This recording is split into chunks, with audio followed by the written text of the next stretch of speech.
Hello, welcome back. Thank you for listening to me natter on about Minecraft education and how much I love it. Today I'm going to talk about specifically my health class. I'm Madame Sensei. I teach Spanish, French, Japanese, English language arts, and obviously I love school so much that I'm still kicking around in the summertime because I have a summer health class taught through WANIC. WANIC is the state. The WA stands for Washington. Come talk to me about all my crazy ideas at the Minecraft Teachers Lounge or the Minecraft Education Ambassadors, because I love to have projects in my class, and I find Minecraft, especially with how busy I am, Minecraft is fairly easy to set up and I don't have to tear it down between classes. All right, so I teach a summer health class. And one of the units that the state has outlined, this is what you teach and everything. One of the units is just about community health. And we talk about infectious diseases, and we talk about cancer, and we talk about, things that are going to affect people in your community. And I like to take a moment and talk about when I was totally paralyzed head to toe 23 years ago. Yes, I had to learn to walk all over again. And I was totally paralyzed in a wheelchair. And we pull up to the DMV, and there are stairs getting up to it. This isn't the actual picture of the DMV. There are stairs getting up to the DMV. And so I just sat in the car and cried while I watched my husband through the window, gesturing wildly at my car, explaining to them, my wife is in the car and can't come in, to prove that she needs a disabled parking permit. And so that was a dark day for me. And then I also tell my students about how frustrated I was with public bathrooms, because as I was learning to walk, I suddenly realized, and it was something I had never thought about before, the handicap stall is almost always the very last stall in the row.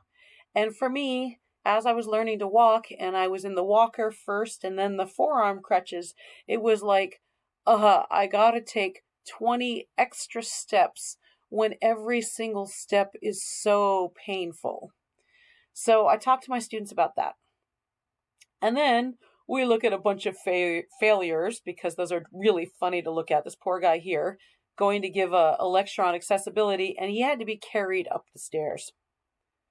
I have seen so many elevators like this. There's one in the Seattle Convention Center. I was crying the last conference I was at down there because I was actually stuck on the top floor, and the elevators were out of service. They wouldn't let anybody down them after I'd gotten upstairs.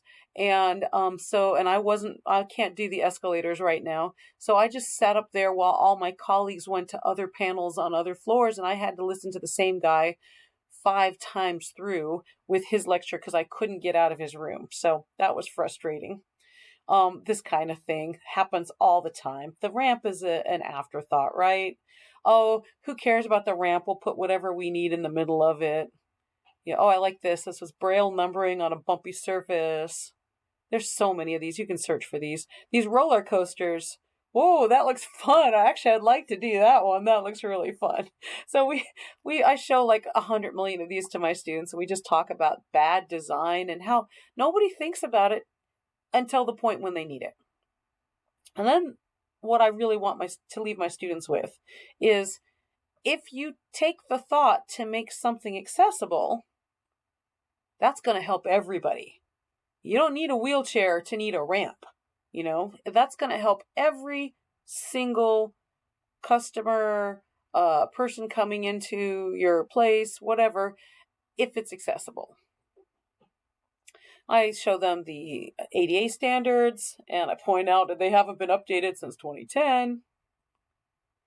And then we have a little brainstorming thing of who needs accessibility. And of course, they're going to say wheelchairs, because I've just been talking about my experience being paralyzed.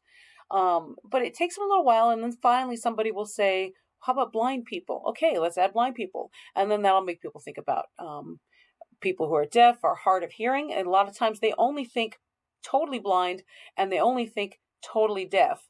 And they don't think about, there's lots of people with vision impairment. They can see light and shadow. They just, can't see very far. They can't see very near. And there's people who are hard of hearing, but they're not totally deaf. And so it takes them a while to think about all that. And then eventually we can get to neurological disorders. We can get to cognitive disorders. It takes a while, though. A lot of think time, a lot of wait time, a lot of turn and talk to get them to create a list of who needs accessibility.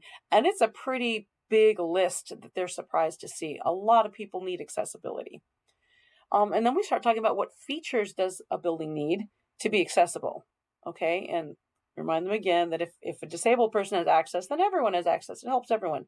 So this takes another fair chunk of time, 10 minutes to generate this list, but these are some things we put on them. Ramps, but not too steep. Elevators, braille, color contrasts, because maybe your vision, you can see, but you just need a little more oomph to pick things out, or maybe you've got some cognitive difficulties, and so the color contrasts, the arrows are going to really help you figure out where to go. Loudspeakers, railings, of course. Where's the help desk? Is it right as you come in, or do you have to go up to the second floor?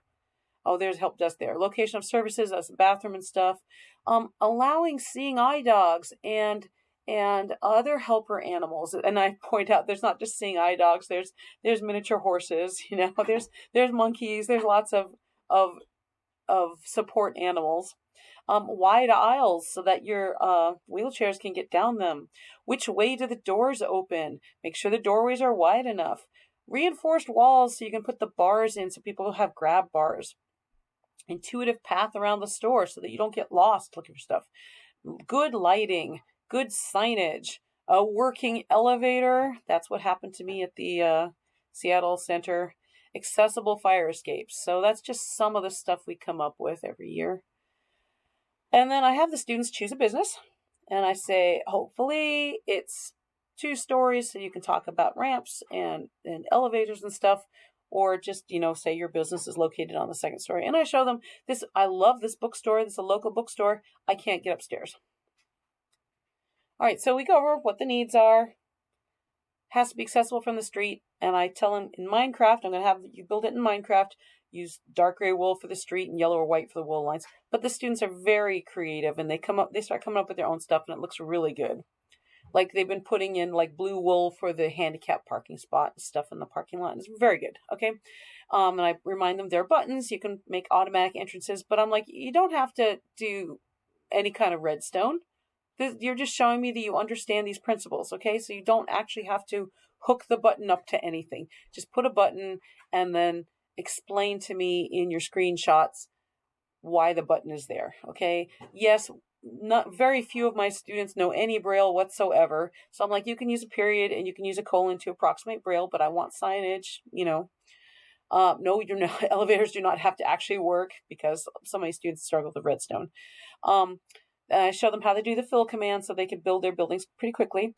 And this year, this is the first year I let the students work in groups of 2 or 3. Normally I have them work alone, but I liked them working in groups. I thought that was pretty good.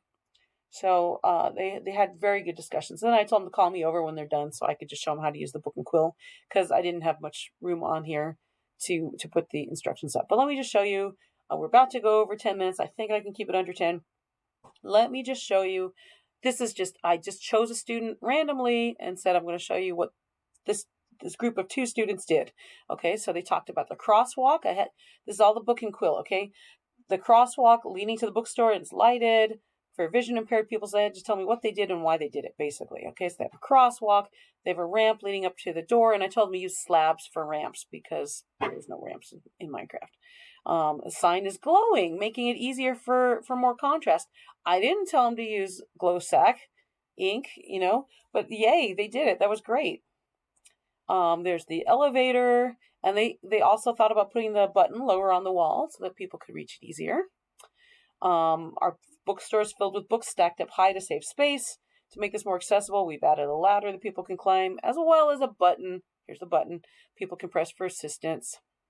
They talk about the different patterns of carpets in their bookstore so that people, well, I'm not sure it's going to help people use walkers, but they were thinking about it, so I'm happy, I'm like, that's good. Okay, and the stairs have railings. And then I thought this was good. We do a different meditative technique every day in health class, so I can teach them some stress relief. And my very favorite is Shinrin Yoku, and we'd spent a long nature walk in the morning, looking at the flowers and the squirrels, and the thimbleberries are still growing, and the students have a little snack and everything. And yeah, they really love the Shinrin Yoku, the forest bathing that we'd done. And my students put in, for these students, just randomly, they said our bookstore also features a garden outside for improving mental health and providing scenic relief. That's just so cute. And it turned out a lot of students did that. They had a petting zoo, or they had something just for mental health. And I thought that's good job, guys. And then this is just a random one I chose. This is our librarian, Bob. He spawned there. He's very accommodating to people. I'm a health teacher at this moment, not an English teacher, so nobody gets marked down for misspelling or punctuation or anything like that. Offering assistance when alerted. He's pictured with his llama taking a stroll around the garden. I really liked the human touch. That was very cute. So that was my Minecraft accessibility project for my summer health class. Come talk to me about it at the Minecraft Teachers Lounge or the Minecraft Education Ambassadors, and help me come up with more projects for all of my classes. Hope to see you there.